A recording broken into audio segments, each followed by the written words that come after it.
Now I will tell you about the steam distillation. What is steam distillation? सबसे पहले हमने पढ़ी थी सिंपल डिस्टिलेशन कि सिंपल डिस्टिलेशन क्या होती है, फिर हमने पढ़ी थी फ्रैक्शनल डिस्टिलेशन. अब हम पढ़ेंगे थर्ड नंबर पे स्टीम डिस्टिलेशन. जो फ्रैक्शनल डिस्टिलेशन थी वो टू मिक्सिबल लिक्विड्स के लिए थी, जो दो एक दूसरे में डिज़ोल्व हुए हुए लिक्विड्स थे. ठीक है, जैसे कि अल्कोहल एंड वाटर. ये दोनों एक दूसरे से क्या है, मिले हुए हैं, ये एक दूसरे का मिक्सचर है, इससे हम एक दूसरे को सेपरेट आउट नहीं कर सकते थे. दो मिक्सिबल लिक्विड्स के लिए हमने क्या की थी, फ्रैक्शनल डिस्टिलेशन. तो यहाँ पे स्टीम डिस्टिलेशन हम करेंगे फॉर टू इमिसिबल लिक्विड्स, जो दो इमिसिबल हों. अब आप बताएंगे कि दो इमिसिबल लिक्विड्स कौन कौन से हो सकते हैं. नंबर फर्स्ट ये होगा कि दो इमिसिबल लिक्विड्स वो हो सकते हैं, दो इमिसिबल लिक्विड्स वो हो सकते हैं जैसे कि वाटर एंड ऑयल. अब ऑयल तो वाटर में मिसिबल नहीं है ना, तो ये इमिसिबल है, इसलिए हम इसे टू इमिसिबल लिक्विड्स कहेंगे. तो ये हम किस तरह करेंगे, स्टीम डिस्टिलेशन से. स्टीम डिस्टिलेशन का अपरेटस यूँ है. अब मैं आपको सबसे पहले अपरेटस सब समझाती हूँ कि अपरेटस में ये है कि आपके पास एक क्या होगा, फ्लास्क होगा जिसमें आपके पास नॉन एक्वेस लिक्विड होगा. ठीक है, उसके साथ कंडेंसर लगा होगा एंड डिस्टिलेट लगा होगा, नीचे बीकर होगा. ठीक है, साइड पे. देन आपके पास होगा कि बस एक ऐसी गंदी सी डायग्राम बनाई हुई है क्योंकि मैंने खुद बनाई है ना, I am very poor in diagram making. So any how आपके पास यहाँ पर ये फ्लास्क है जिसमें आपके पास एक्वस सोल्यूशन है एंड साइड पे एक स्टीम कैन है.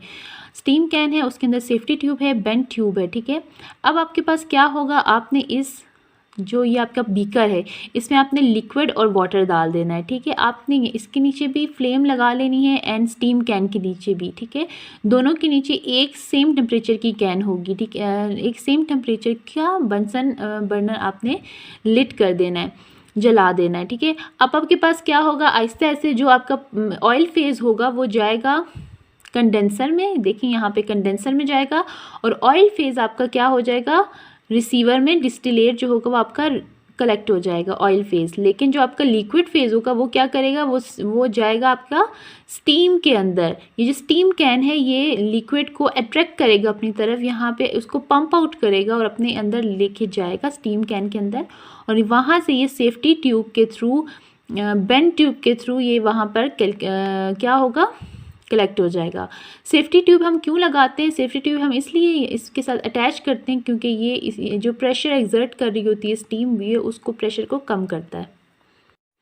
अब यहाँ से आपने इसका अपरेटस देख लिया कि इसके अपरेटस में एक स्टीम कैन है, एक बीकर है और एक कंडेंसर है, जिसका और ऑयल जो फेज़ होगा वो आपका कंडेंसर में जाके डिस्टिलेट में रिसीवर में कलेक्ट हो जाएगा यहाँ पर, और जो आपका लिक्विड फेज़ है वो यहाँ पे स्टीम कैन के अंदर जाकर कलेक्ट हो जाएगा. अब मैं आपको इसकी थ्योरी पढ़ाती हूँ. Theory is that when two immiscible liquids are heated together, जब आप दो immiscible liquids water and oil को हीट करेंगे एक साथ, then the mixture boils. Mixture क्या होगा, बॉयल करेगा. When the sum of vapour pressure equals to atmospheric pressure. Liquid boil कब करता है, आपने हमेशा याद रखना है, जब सम ऑफ वेपर प्रेशर जो होगा इक्वल होगा एटमॉस्फेरिक प्रेशर के, तो आपका ये लिक्विड, कोई भी लिक्विड होगा वो बॉयल होना स्टार्ट हो जाएगा. ठीक है, number next point is the temperature at which mixture boils is lower than that of either of liquid. जो टेम्परेचर होगा वो लो होगा than that of either of the liquids. Either the boiling point of mixture is low than that of the liquid with lower boiling point.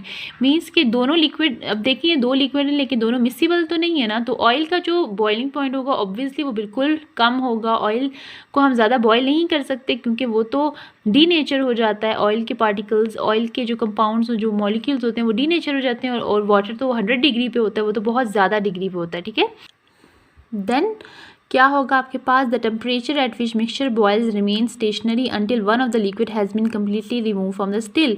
जो temperature आपने यहाँ पर दिया होगा एक स्टीम कैन में और जो बीकर में, वो दोनों सेम स्टिल कम टेम्परेचर होगा. तब तक कम टेम्परेचर होगा जब तक ऑयल क्या कलेक्ट नहीं हो जाता, क्योंकि ऑयल का जो आपके पास बॉइलिंग पॉइंट होता है वो बहुत ही कम होता है. 18 डिग्री, 12 डिग्री, 8 डिग्री, इस तरह आपका ऑयल का बॉइलिंग पॉइंट होता है, और जबकि आपका लिक्विड का बॉइलिंग पॉइंट आपको पता है कि 100 डिग्री सेंटीग्रेड होता है. अब आपको मैं अपरेटस के बारे में बताऊंगी. It consist of a steam can fitted with cork having 2 holes. अब ये देखें, ये फिटेड है कॉर्क के साथ, ये वाला अपरेटस कॉर्क के साथ फिटेड है. इसके 2 होल्स हैं, एक होल जो है बेंट ट्यूब है उसमें और एक में सेफ्टी ट्यूब है. ठीक है, ये 2 कॉर्क के 2 होल्स हैं, एक में आपके पास बेंट ट्यूब आ जाएगा और एक आपके पास क्या आ जाएगा, safety tube. Then one of holes a bent tube connected till the bottom of the flask leading the steam to flask containing sample liquid। अब वो आपको यहाँ पर बता रहा है कि जो आपके पास बेंट ट्यूब है, जो आपके पास सेफ्टी ट्यूब है, वो बॉटम ऑफ द फ्लास्क के साथ कनेक्ट होगी, क्योंकि ये आपके पास क्या करती है, जो प्रेशर बनाती है स्टीम, ये उसको प्रेशर को रिमूव करता है। सेफ्टी ट्यूब का फंक्शन ये होता है कि जो प्रेशर आपके पास बिल्डअप होगा वो उसको निकाल देगा। बेंट ट्यूब क्यों है? क्योंकि यहाँ का जो लिक्विड होगा इस बीकर का, वो आपके पास स्टीम कैन में जाके जमा होना स्टार्ट हो जाएगा। तो ये आपका अपरेटस है कि जिसमें स्टीम कैन होगा और बीकर होगा, कंडेंसर होगा, एंड आपके पास डिस्टिलेट जो होगा वो डिस्टिल आउट हो जाएगा। After long tube which passes through the other hole reaches almost the bottom of the steam can called as safety tube release pressure created inside। जैसे मैंने आपको बताया कि सेफ्टी ट्यूब का फंक्शन ये होगा कि जो प्रेशर क्रिएटेड होगा इनसाइड द स्टीम कैन, ये उसको रिमूव करेगा। More over steam starts coming out from safety tube, और सेफ्टी ट्यूब से स्टीम बाहर निकलना स्टार्ट हो जाएगी क्योंकि प्रेशर जो अंदर जमा होगा वो बाहर निकल जाएगा। It indicates that the steam can is almost empty. वो ये बताएगा कि स्टीम कैन अब एम्प्टी हो गया है, मीन्स आपका लिक्विड कलेक्ट हो गया है। ठीक है। The delivery tube carrying vapors from flask to the condenser to convert vapor into liquid which gets collected in the receiver। जो डिलीवरी ट्यूब होगी आपकी, वो क्या करेगी, वेपर्स को लेके जाएगी फ्लास्क में, कंडेंसर में लेके जाएगी, उसे कूल करेगी और रिसीव हो जाएगी। स्टेप्स क्या है? नंबर फर्स्ट स्टेप ये है, sample is placed in flask with small quantity of water. आपका जो सैंपल होगा, जो ऑयल होगा, ठीक है, वो आपने क्या करना होगा, एक फ्लास्क में डालना होगा जो आपका बीकर होता है, ठीक है, एंड उसको में क्या होगा, स्मॉल क्वांटिटी ऑफ वाटर भी ऐड करना होगा। Steam can and flask heated so that the uniform flow of steam passes through boiling mixture. वो कह रहे हैं कि दोनों के नीचे आपने बंसन फ्लेम बर्नर से आग लिट करनी होगी, जलानी होगी, जिसकी वजह से एक यूनिफॉर्म फ्लो ऑफ स्टीम बनना स्टार्ट हो जाएगी। एक मीन्स स्टीम बनना स्टार्ट हो जाएगी, ये स्टीम का प्रोसेस है, तो इसमें स्टीम बनेगी।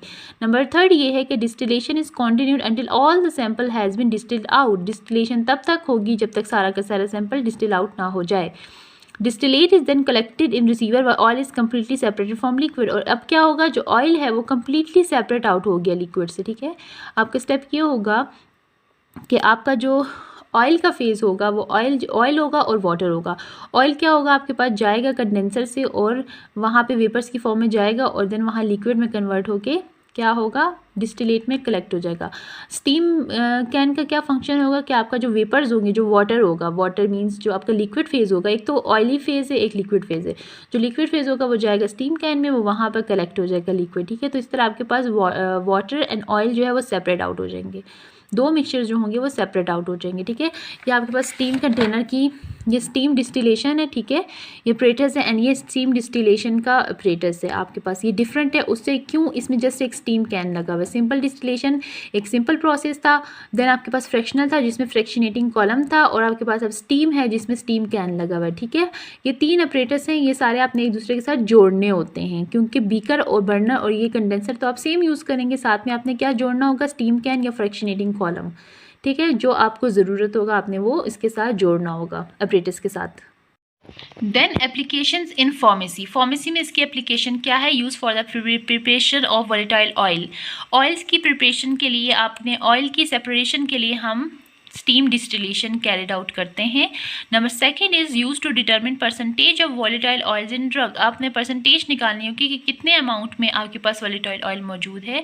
मींस के आप जस्ट वोलेटाइल ऑयल्स के लिए आप ये करते हैं। ठीक है, वोलेटाइल ऑयल का मतलब होता है जो वेपर्स बना सकता हो, इन वोलेटाइल का मतलब है जिसकी वेपर्स ना बनते हों।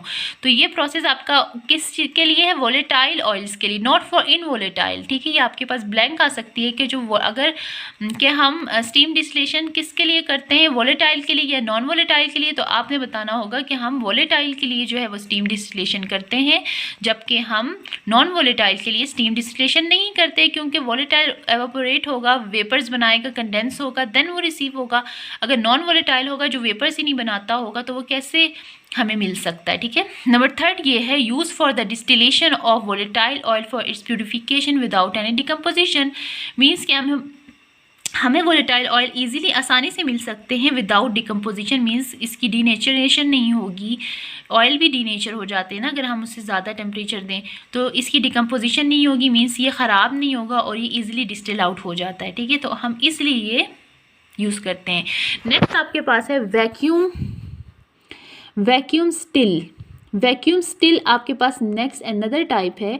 Vacuum stills are used for distilling substances under reduced pressure on large scale. अब लार्ज स्केल है, अब ये देखें आपके पास छोटे छोटे ऑपरेटर्स हैं। अब आपने ये कितने स्केल पे आप ये कर सकते हैं, स्मॉल स्केल पे, लैब स्केल में आप ये काम कर सकते हैं। लेकिन अगर आपके पास लार्ज स्केल आता है, ठीक है, आपने इंडस्ट्री में बहुत ज़्यादा अमाउंट में आपने किसी केमिकल को सेपरेट आउट करना होगा, तो आप क्या करेंगे, आप इतने छोटे ऑपरेटर से तो नहीं कर सकते ना, तो आप क्या करेंगे, वैक्यूम स्टील यूज़ करते हैं। ये यूज़ होता है लार्ज स्केल में। Vacuum still is generally made of stainless steel और any other metal which can withstand high vacuum. या तो ये स्टेनलेस स्टील से बना होता है या ये किसी अदर मेटल से बना होता है जिसके अंदर हाई वैक्यूम की पावर होती हो। Still is connected to condenser, ये भी उसी तरह होगा। देखिए शॉर्ट स्केल में आपको, स्मॉल स्केल पे आपको लैब में इसलिए सिखाया जाता है ताकि जब आप प्रोफेशनल हो, जब आप इंडस्ट्री में जाएं एज अ फार्मासिस्ट, तो आपको पता होना चाहिए कि आप ऐसा ना हो कि बड़ा सा ऑपरेटर्स देख के आप डर जाएंगे ये क्या है। आपने जब स्मॉल स्केल पे किया होगा लैब में, तो वही चीज़ आपने लार्ज स्केल में करनी होती है और आपको पता होगा कि आपने क्या करना है, ठीक है। तो इसलिए हम लैब स्केल में आपको एक्सपेरिमेंट्स करवाते हैं ताकि आप इंडस्ट्री में जब प्रोफेशनल हो तो आपको पता हो। Then vacuum still is used for the distilling of substances under reduced pressure, ठीक है, on large scale. Vacuum steel is generally made of stainless steel से बना होता है और withstand होता है high vacuum. Steel is connected to condenser.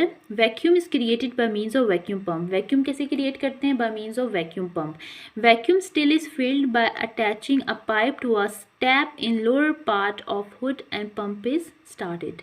ये आपके पास एक apparatus है, ये वाला, ठीक है, ये आप देख रहे हैं। इसमें ये दो वैक्यूम रिसीवर्स हैं, यहाँ पे वैक्यूम पंप लगेगा, वाटर ऐड होगा इसमें, एंड ये देख रहे हैं आप साइड ग्लास है, इसमें स्टीम है और एग्जॉस्ट है, वैक्यूम स्टिल है ये।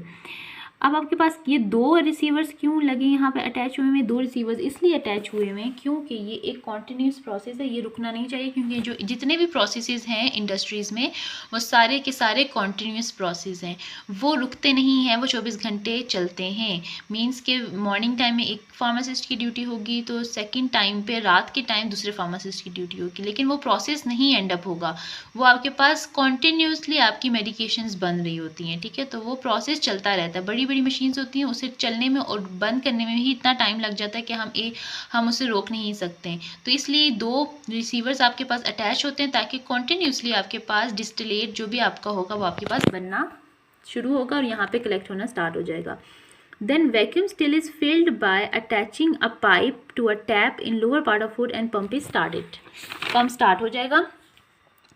Then other end of the pipe dips into liquid to be distilled so it can be drawn into still.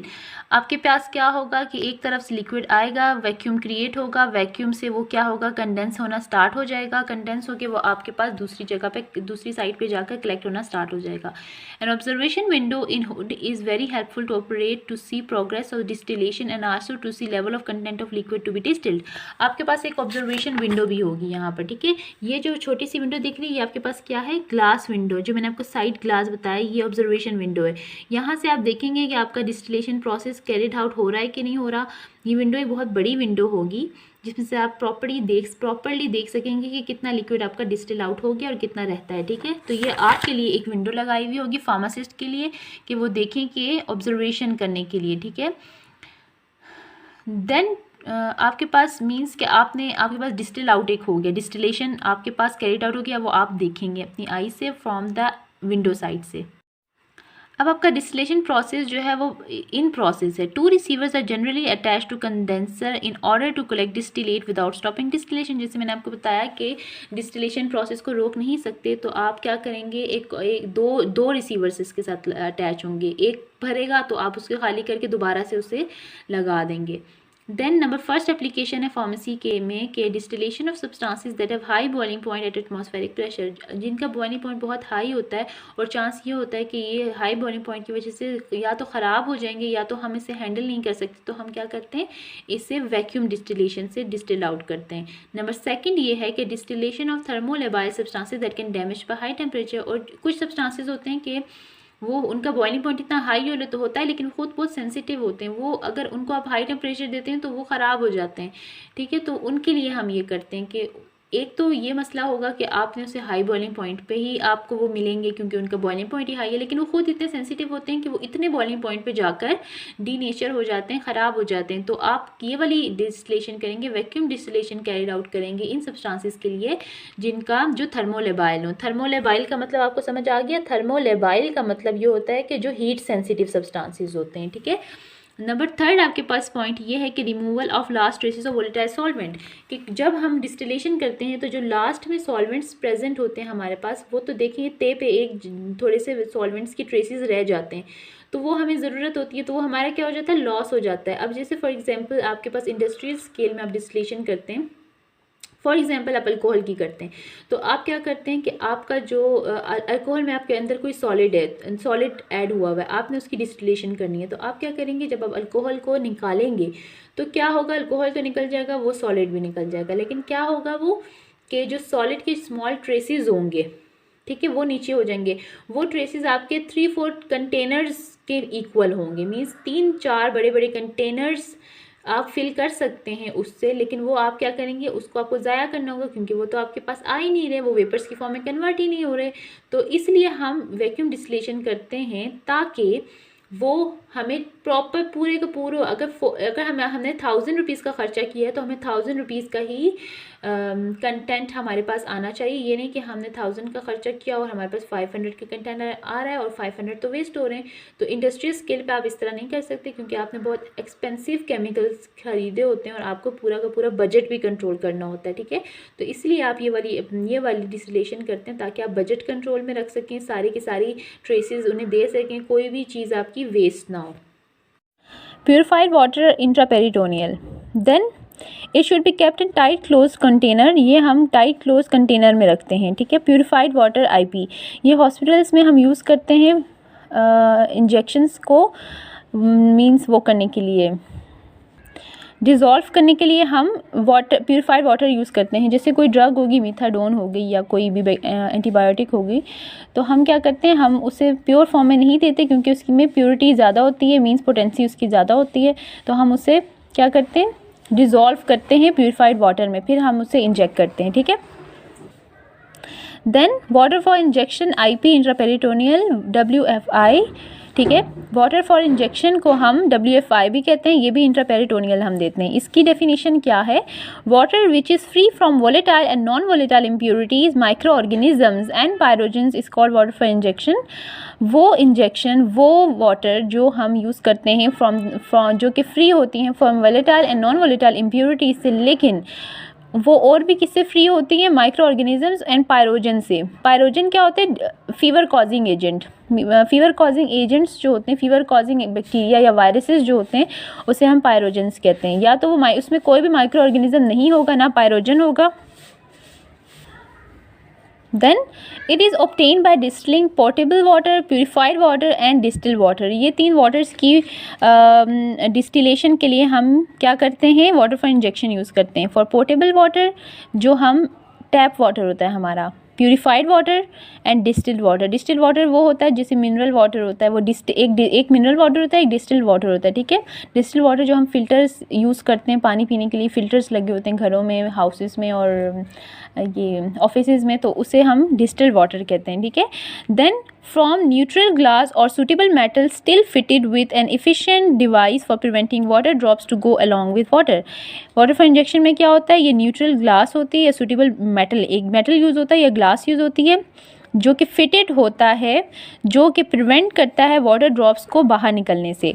Then first portion of distillate is rejected which contains volatile impurities. पहला portion जो होता है वो ये हमें आपको इसका method बता रही हूँ, ठीक है, मेथडोलॉजी में आपको बता रही हूँ कि जो फर्स्ट पोर्शन होगा डिस्टिलेट का वो निकाल दिया जाता है उसमें, क्योंकि वो फर्स्ट पोर्शन जो होता है वो इम्प्योरिटीज़ के लिए होता है, ठीक है।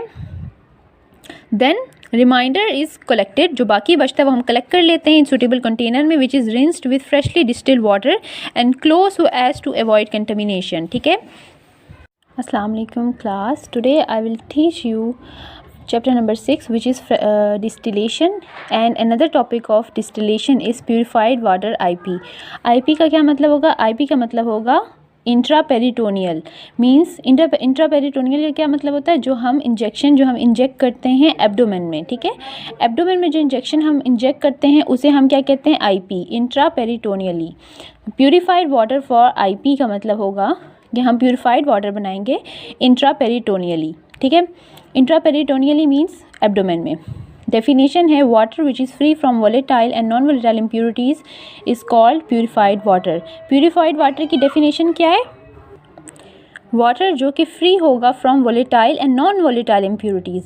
वोलेटाइल का मतलब होगा जो उड़ जाती हैं वेपर्स की फॉर्म में, वो इम्प्यूरिटीज़ हों, या फिर नॉन वोलेटाइल इम्प्यूरिटीज़ का मतलब होगा जो सॉलिड फॉर्म में इम्प्यूरिटीज़ होती हैं वो रिमूव करते हैं हम, तो उसे हम प्यूरिफाइड वाटर कहते हैं, ठीक है।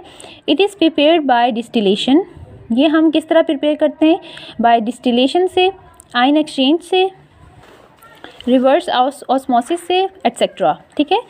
It contains no added substances and meets the requirement for chemical purity specified for it. इसके अंदर क्या होती हैं, सब्सटेंसेस होते हैं, एडिड सब्सटेंसेस होते हैं, and meets the requirement for chemical purity, और केमिकल प्योरिटी की रिक्वायरमेंट्स को ये पूरा करता है, specified for it. Then it is liable to get contaminated by microorganisms. ये जो है इसमें कंटेमिनेशन होने के चांसेस बहुत ज़्यादा होते हैं, ठीक है। Hence purified water should not be used in preparations meant for parenteral administration. तो इसका मतलब ये है कि हम पेरेंट्रल एडमिनिस्ट्रेशंस के लिए प्यूरिफाइड वाटर यूज़ नहीं करते। पेरेंट्रल एडमिनिस्ट्रेशन का मतलब होता है इंट्रावीनस। इंट्रावीनस के लिए हमें बहुत ज़्यादा प्योरिटी ज़रूरी होती है, प्योरिटी नीडेड होती है फॉर इंट्रावीनस। तो लेकिन जो इंट्रापेरिटोनियल होती है उसके लिए इतनी ज़्यादा कंटेमिनेशन के अगर चांसेस ज़्यादा भी हैं तो वो हम इंजेक्ट कर देते हैं, क्योंकि अगर वेन में कोई चीज़ जाती है, अगर वो इम्प्योर हो, कोई बैक्टीरिया हो, कोई वायरस हो, तो वो बहुत ज़्यादा ओवरबर्डन हो जाता है, मीन्स बहुत ज़्यादा डिजीज़ कॉजिंग एजेंट बन जाता है। लेकिन अगर हम इंट्रापेरिटोनियल देते हैं तो हाफ मीन्स कोई ड्रग हाफ या कोई ड्रग हाफ से ज़्यादा जो होती है वो जो हमारे पास साइकिल होता है जो लीवर से जाता है, मेटाबोलाइज हो जाती हैं वो ड्रग्स, तो इसलिए वो मींस केमिकल या वायरसेस जो होते हैं वो मेटाबोलाइज हो जाते हैं, तो इसलिए इंट्रापेरिटोनियल हम दे सकते हैं, लेकिन इंट्रावीनस हम बिल्कुल भी नहीं दे सकते। वाटर फॉर इंजेक्शन आईपी, ठीक है, इसकी डेफिनेशन है water which is free from volatile and non volatile impurities along with micro organisms and pyrogens, ठीक है। जिसमें माइक्रो ऑर्गेनिजम्स एंड पायरोजेंस होगा तो वो वाटर फॉर इंजेक्शन की डेफिनेशन है। और जो मैंने आपको पहले पढ़ाई है प्यूरिफाइड वाटर आईपी, उसकी डेफिनेशन है water which is free from volatile and non volatile impurities only, ठीक है। इसकी डेफिनेशन ये है, एंड इसके अंदर माइक्रो ऑर्गेनिजम्स एंड पायरोजेंस का भी बताया गया है। देन यहाँ तक मैंने आपको बताया है कि सबसे पहले आप क्या करेंगे, आप इसे एक स्टिल में डालेंगे जो कि ग्लास की बनी होगी या मेटल की बनी होगी, ठीक है। आप प्रिवेंट करेंगे वाटर ड्रॉप्स को, ठीक है। वाटर फॉर इंजेक्शन, सबसे पहले आपने क्या करना है, ग्लास लेनी है या फिर मेटल की आपने लेना है सूटेबल ग्लास, ठीक है। मींस जो मैंने आपको पहले बताया था डिस्टिलेशन का अपरेटस, वो आपने फिट करना है इस तरह कि वाटर ड्रॉप्स बाहर ना निकल सके, ठीक है। सबसे पहले आप क्या करेंगे, आप फर्स्ट पोर्शन को वेस्ट कर देंगे, क्योंकि जो फर्स्ट पोर्शन आपका होगा उसमें सारी की सारी इम्प्योरिटीज़ होंगी, ठीक है। देन जो आपके पास बच जाएगा वो आपने कलेक्ट करना है एक सूटेबल कंटेनर में। देन आपने क्या करना है, उसे साफ़ रिंस करना है विथ फ्रेशली डिस्टिल्ड वाटर से and close so as to avoid contamination. अब कंटेमिनेशन आपकी ना हो इस तरीके से आपने उसे रिंस आउट करना है। देन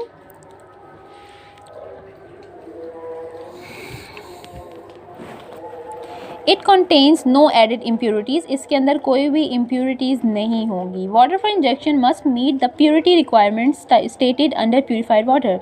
जो आपके पास स्टैंडर्ड नोटिफिकेशन है फॉर प्यूरिफाइड वाटर की, तो वो ये है कि इसमें कोई भी प्योरिटी नहीं होनी चाहिए, इम्प्योरिटी नहीं होनी चाहिए, और ये प्योरिटी रिक्वायरमेंट्स को फुलफ़िल करें।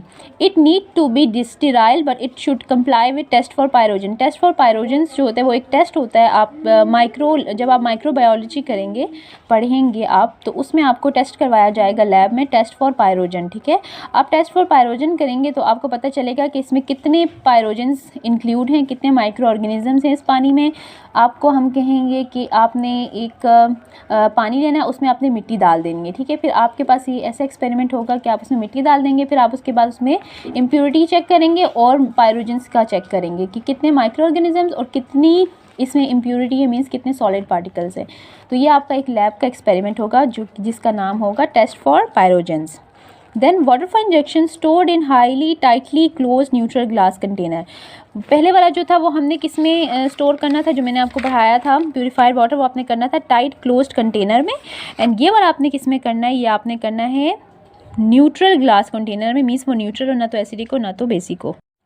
Then you have a sterile water for injection. अब स्टेराइल वाटर फॉर इंजेक्शन क्या होता है, it is used for sterility purpose, it is water for injection which is sterilised. ये वो होता है जो आप स्टेरिलाइज करते हैं एंड पैक करते हैं। It contains no antimicrobial agent और added substances.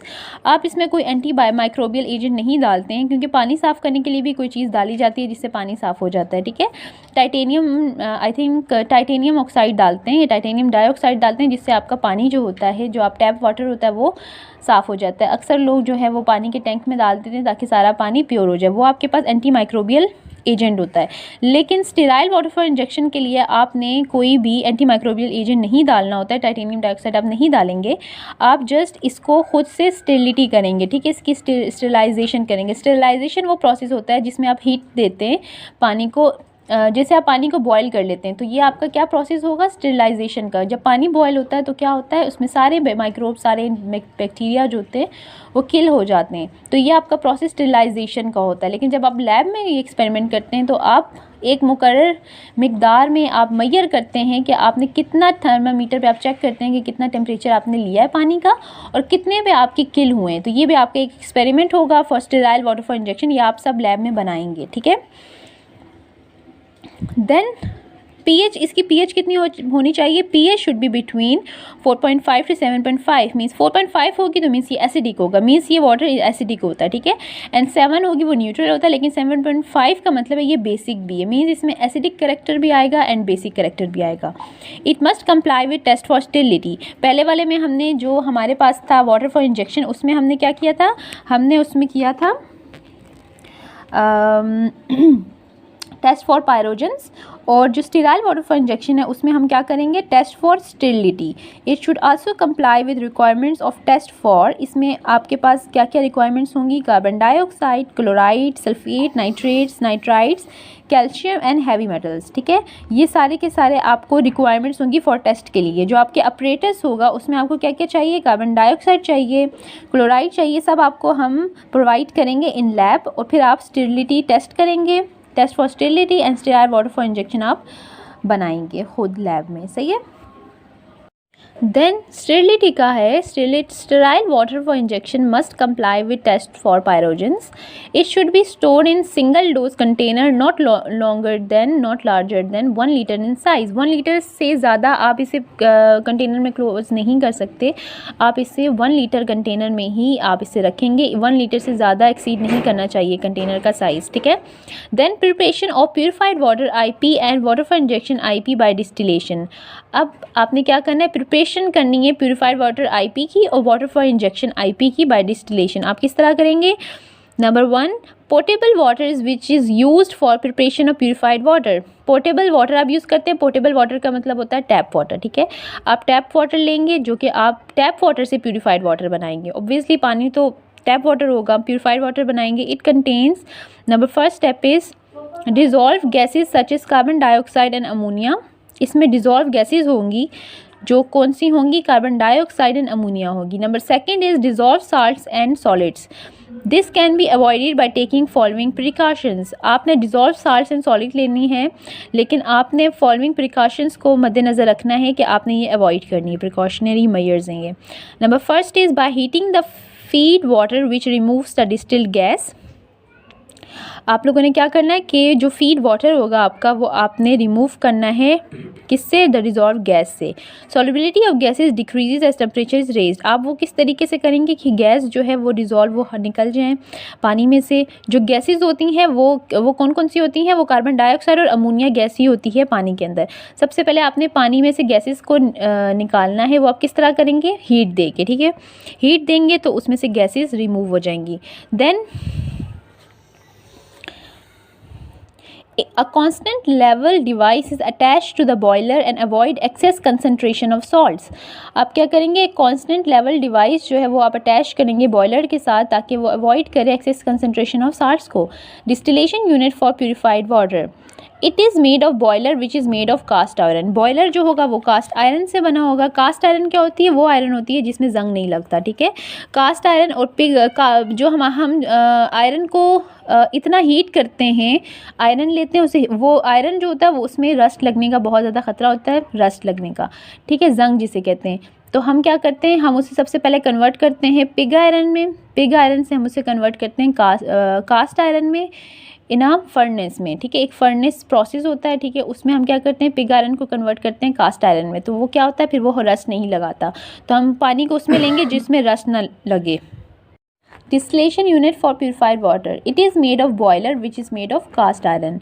Then it is connected to condenser tubes through baffles both made of stainless steel. हम stainless steel की baffles यूज़ करेंगे ताकि जंग नहीं लगे. अगर जंग लगेगा तो ऑब्वियसली उसमें तो इम्प्योरिटीज़ आ जाएंगी, क्योंकि रस्ट के अंदर खुद ammonia, carbon dioxide, chloride, salt सब कुछ रस्ट के अंदर होता है. ठीक है, रस्ट क्या होता है, जंग होता है.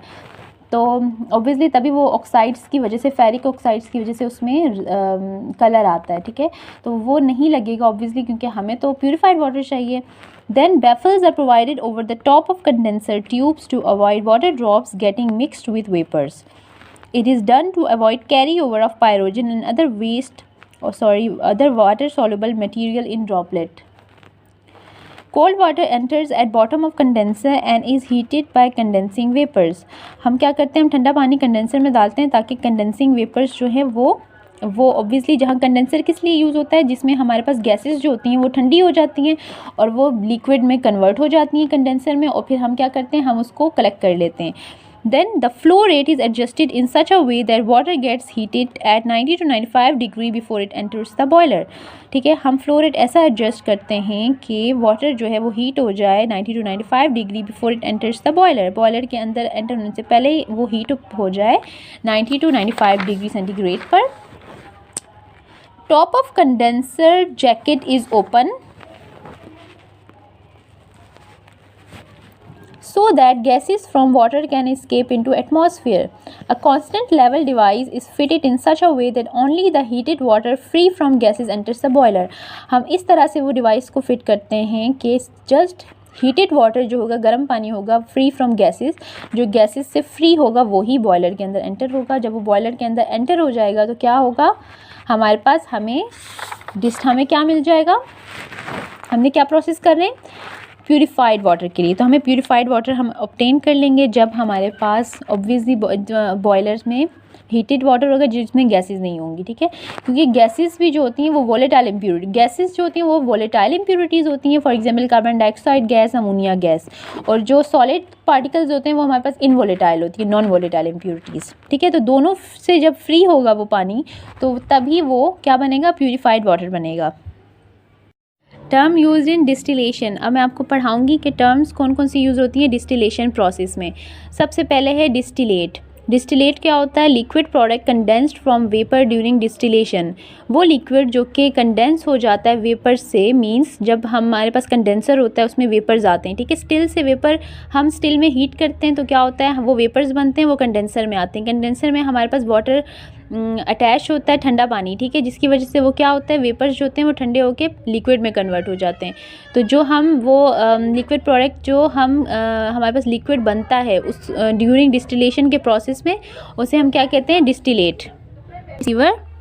Then you have a receiver. Receiver क्या होता है, जिसमें हम लिक्विड को कलेक्ट करते हैं. ठीक है, these are adapters use to allow collection of distillates coming from condenser. जो कंडेंसर से हमारे पास लिक्विड बनता है वो हम क्या करते हैं, नीचे बीकर में हम कलेक्ट करते हैं. इसका मतलब ये कि वो क्या है, बीकर को हम क्या कहेंगे, रिसीवर. Then condenser. अब मैं आपको कंडेंसर के बारे में पढ़ाऊँगी कि कंडेंसर में क्या होता है और क्यों यूज़ होता है. Condenser quantity of water for condensation depends करती है बॉइलिंग पॉइंट ऑफ लिक्विड पे and latent heat of vapour पे. ठीक है, जो क्वांटिटी ऑफ वाटर है, वाटर की क्वांटिटी कि हम कंडेंसर में कितना पानी डालते हैं. ऑब्वियसली कंडेंसर में पानी अटैच होता है, वाटर ठंडा पानी, ताकि वो क्या हो, हमारे पास जो वेपर्स होंगे वो कूल हो जाएंगे. ठीक है, boiling point of water and latent heat of vapour पे डिपेंड करती है। Efficiency of condenser depends on, efficiency जो है कंडेंसर की किस पे डिपेंड करती है, cooling. Then efficiency of condenser depends on cooling capacity which is directly proportional to area, ठीक है। Number B is heat conducting qualities of cooling surface. Number third is metal is better conductor of heat than glass. हम क्या करते हैं, metal use करते हैं क्योंकि वो बेटर कंडक्टर है हीट से देन ग्लास से। एंड हम क्या करते हैं, हम कंडक्टिंग क्वालिटीज़ जो होती हैं वो कूलिंग सरफेस की डिपेंड करती है हीट पर, और कूलिंग कैपेसिटी जो होती है वो डायरेक्टली प्रोपोर्शनल होती है एरिया की। जितना ज़्यादा एरिया होगा उतनी ज़्यादा कूल करेगा वो, ठीक है। Then there are 3 classes of condenser. मैं आपको कंडेंसर के बारे में बता रही हूँ जिसमें हमारे जो लिक्विड है वो वेपर्स के फॉर्म में आता है और वो ठंडा होके क्या बन जाता है, liquid. There are 3 classes of condenser. Number 1 is single surface condenser which is the commonest form, और उसको हम क्या कहते हैं, लीबिक कंडेंसर। वो स्पिरल शेप की तरह होती है, गोल गोल होता है, ठीक है। जो हमारे पास सिंगल सरफेस कंडेंसर है वो यूँ राउंड राउंड होगा, स्पिरल शेप होता है, ठीक है। Then you have a double surface condenser. Double surface condenser annular shape में होता है। एनुअलर शेप मीन्स लंबा लंबा। There are 3 classes of condenser. Number first is single surface condenser. Number second is double surface condenser. Number third is multi tubular condenser, ठीक है। Multi tubular condenser these resemble Liebig condenser but having tubules instead of one. Means इसमें बहुत ज़्यादा tubules लगी हुई होती हैं। Use in large scale, ये क्या होता है, बहुत ज़्यादा ग्रेटर अमाउंट में हम ये यूज़ करते हैं लार्ज स्केल में। हम मल्टी ट्यूबुलर कंडेंसर मीन्स हम इंडस्ट्रीज़ में मल्टी ट्यूबुलर कंडेंसर यूज़ करते हैं। अब है एप्लीकेशंस क्या है डिस्टिलेशन की। Number first is process of simple distillation in preparation of many official compounds. हम बहुत सारे कंपाउंड्स की प्रिपरेशन के लिए जो है वो सिंपल डिस्टिलेशन करते हैं। For example ethers, amyl nitride and spirit of nitrous ether, ठीक है। इसकी प्रिपरेशन के लिए हम सिंपल डिस्टिलेशन करते हैं। Number second is distillation is use to concentrate liquids for the concentration of liquids, जिसको हम गाढ़ा करते हैं लिक्विड को, and to separate solid from liquids when solids to be separated is valuable. For example alcohol ether, ठीक है। हम क्या करते हैं, डिस्टिलेशन यूज़ करते हैं for the concentration of liquid and to separate solid from liquid when liquids to be separated is valuable. जो हमें अगर हमें बहुत ज़्यादा वैल्यूएबल लिक्विड चाहिए, फॉर एग्जांपल कौन कौन से, अल्कोहल एंड ईथर, ये हम मेडिसिन बनाने के लिए यूज़ करते हैं। तो इस लिक्विड्स को जब हम सेपरेट करना चाहते हैं तो हम डिस्टिलेशन प्रोसेस कैरीड आउट करते हैं। Number third is steam under pressure is source of heat for large still, ठीक है। स्टीम हम यूज़ करते हैं, steam under pressure for as a source for large still. बहुत ज़्यादा बड़ी प्रोसेस में मीन्स इंडस्ट्रियल प्रोसेसेस में हम डिस्टिलेशन करते हैं for heating purpose. Number fourth is distil water is important product of distillation. Distil water जो पूरी दुनिया में यूज़ होता है वो हम किसकी बिना पर हम वो सेपरेट आउट करते हैं, किसकी बिना पर वो हम लेते हैं, वो है डिस्टिलेशन, ठीक है। आपसे जब भी कोई पूछेगा जो आपने मिनरल वाटर पीते हैं, डिस्टिल वाटर पीते हैं, तो वो किस लिए आप यूज़ करते हैं, कहाँ किस तरीके से आप बनाते हैं, तो आपने बताना होगा कि हम वो किस तरीके से बनाते हैं, हम डिस्टिलेशन करते हैं, ठीक है। Process of distillation, mineral water किस तरह बनता है, in the process of distillation. Purified water किस तरह बनता है, in the process of distillation. Water for injection, जो हम सोलुबलाइज ड्रग्स को सोलुबलाइज करने के लिए हमारे पास जो वाटर होता है वो जिसको वाटर फॉर इंजेक्शन कहते हैं, वो किस तरह बनता है, डिस्टिलेशन के प्रोसेस के थ्रू। तो इसकी ये फॉलोइंग एप्लीकेशंस हैं इन इंडस्ट्रीज़ एंड इन हॉस्पिटल्स, ठीक है। तो आपने ये सारी एप्लीकेशंस लिखनी है आप पेपर में, डिस्टिलेशन की एप्लीकेशंस हैं। Then you have a destructive distillation, ठीक है।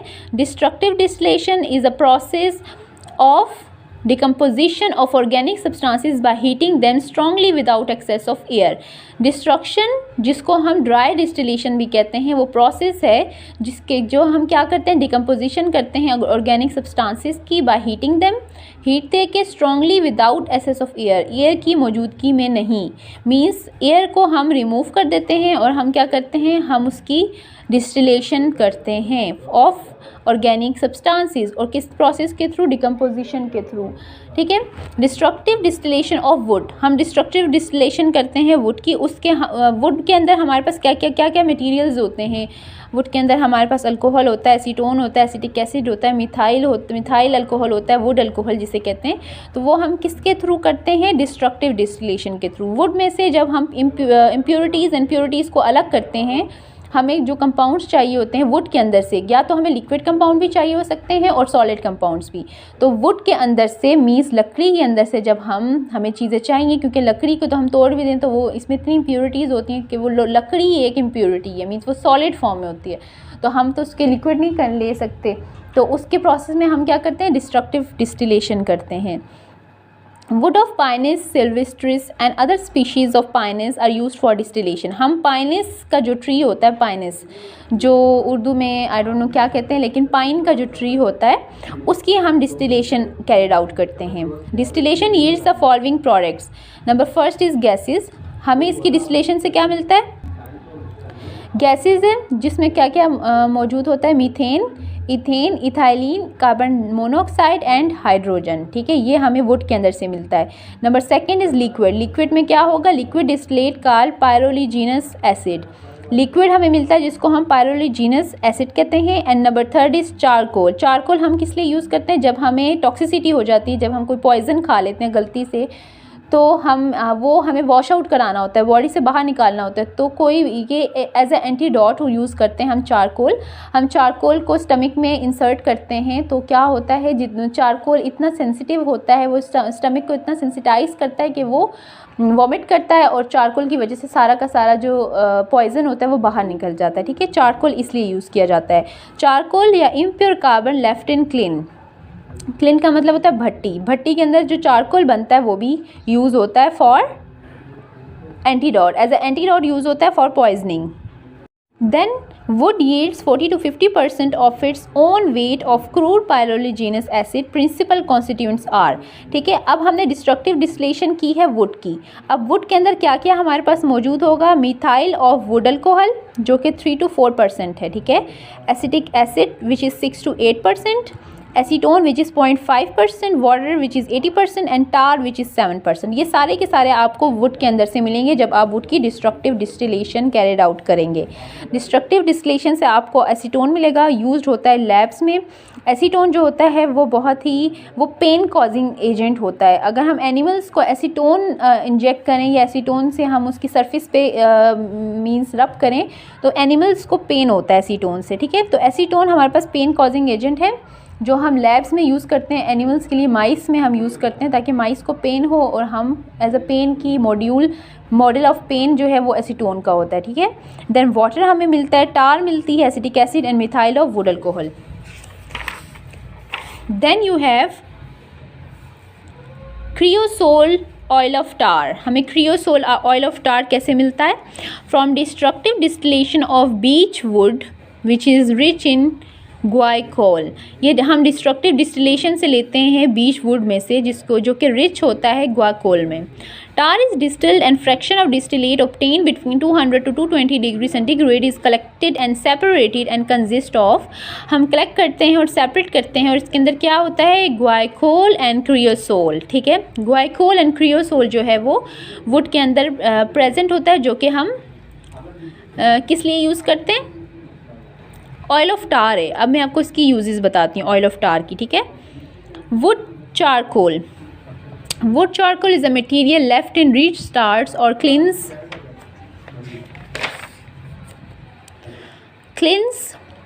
and consist of carbon with inorganic substances ash about 7%, ठीक है। वुड चारकोल क्या होता है, हमारे पास चारकोल क्या होता है, जब हम भट्टी में लकड़ी डालते हैं तो वो क्या बन जाता है, कोयला बन जाता है। कोयला जब जलता है तो कोयला क्या बन जाता है, वो ऐश बन जाता है, राख बन जाती है, तो वो वुड चारकोल होती है।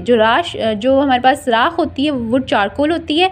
और चारकोल किस लिए यूज़ होती है, as a antidote for poisoning. Poisoning की एंटीडोट में ओवरऑल जो होती है वो हम चारकोल यूज़ करते हैं। ओवरऑल मींस कि आमतौर पर हम चारकोल ही इंजेक्ट करवाते हैं स्टमक में, ताकि पॉइजन जो है वो बाहर निकल जाए वॉमिट के ज़रिए। Then you have a destructive distillation of coal. Coal की destructive distillation, it yields 2 layers. इसमें 2 लेयर्स बनती है। Number first is aqueous layer and number second is tarry layer. Aqueous layer is ammonium hydrogen carbonate, ammonium hydrosulphide and other compounds, and tarry layer is a crude coal tar. ठीक है, 2 आपके पास layers बनेंगी जब आप destructive distillation करेंगे कोल की। एक aqueous layer होगी, एक टैरी लेयर होगी। ठीक है, prepared coal for contains coal tar contains, कि जो आपके पास कोल टार होगी उसमें आपके पास क्या होगा, इट कंटेन्स फिनोल्स। आपके पास फिनोल्स होंगी, बेसिक कंपाउंड्स होंगे, जैसे कि बेसिक कंपाउंड का मतलब है बेसिक, जिसकी pH 7 से ज़्यादा होगी, 7 to 14 के दरमियान में होगी, वो आपके पास बेस होती है। ठीक है, तो बेसिक कंपाउंड्स जो हैं वो कौन से होंगे, एनिलीन होगी, पायरिडीन होगी, एक्रिडीन होगी। ठीक है, then you have a sulphur compound. Sulphur compounds कौन से होंगे, थियोफीन। तो हम सल्फ़र किस लिए यूज़ करते हैं, फॉर हीलिंग ऑफ वुंड्स। हम वुंड्स पे जो ज़ख़म होता है हमारे पास, हम उसकी हीलिंग के लिए सल्फ़र यूज़ करते हैं, सल्फ़र ऑइंटमेंट या सल्फ़र की क्रीम, सल्फ़र डायाजीन। तो ये कौन सा होगा, थियोफीन। हमें सल्फ़र किसके ज़रिए मिलता है, डिस्ट्रक्टिव डिस्टिलेशन। हम डिस्ट्रक्टिव डिस्टिलेशन करते हैं कोल की, तो हमें सल्फ़र मिलता है, और सल्फ़र किस लिए यूज़ होता है, for the healing of wounds. Aniline, pyridine, acridine, ये किस लिए यूज़ होता है, ये भी हमारे पास मेडिकेशंस की प्रिपरेशन के लिए यूज़ होता है। हाइड्रोकार्बन जैसे कि बेंजीन आपके पास बेंजीन पूरा एक कंपाउंड होता है, लैब में आपको दिया जाएगा। तो वो किस तरह आप लेते हैं, अगर आपसे कोई वावा में पूछे कि जो बेंजीन है वो आपने किस ज़रिए से निकाला है, मीन्स ये बेंजीन कहाँ से आया है, तो आपने आंसर करना होगा कि हमने डिस्ट्रक्टिव डिस्टिलेशन की है कोल की, तो हमें बेंजीन मिला। ये एक इसकी अनदर एप्लीकेशन भी आप कह सकते हैं, ज़ाइलीन, एंथ्रासीन, नेप्थलीन। ये हाइड्रोकार्बन्स जो हैं वो किसके थ्रू हमें मिलती है, डिस्ट्रक्टिव डिस्टिलेशन के थ्रू हमें मिलती है। ठीक है, ये हाइड्रोकार्बन्स। हम वुड चारकोल क्या है हमारे पास, वो मटेरियल जो कि लेफ्ट हो जाता है रिटोर्ट्स पे या फिर क्लेन्स में। क्लेन का मतलब होती है भट्टी। ठीक है, भट्टी में जब हम लकड़ी डालते हैं तो उसकी राख बन जाती है, तो वो राख क्या होती है, वो चारकोल होता है। ठीक है, चारकोल जो होता है उसमें 2 लेयर्स होती हैं, एक टैरी लेयर होती है, एक क्या होती है, एक्वस लेयर होती है। ठीक है, जो टैरी लेयर होती है उसमें कोल टार होता है, और एक्वस लेयर में क्या होता है, ammonium hydrogen carbonate and ammonium hydrosulphide. अब जो कोल है, कोल टार में आपके पास फिनोल्स होंगे, सल्फर कंपाउंड्स होंगी एंड हाइड्रोकार्बन्स होंगी। ठीक है, then you have a destructive distillation of shale. अब शेल क्या होता है, principal compound is ichthammol obtained from tar obtained by destructive distillation of shale। हम शेल की डिस्ट्रक्टिव डिस्टिलेशन में हम क्या यूज़ करते हैं, हम किस तरह शेल को ऑब्टेन करते हैं, डिस्ट्रक्टिव डिस्टिलेशन से।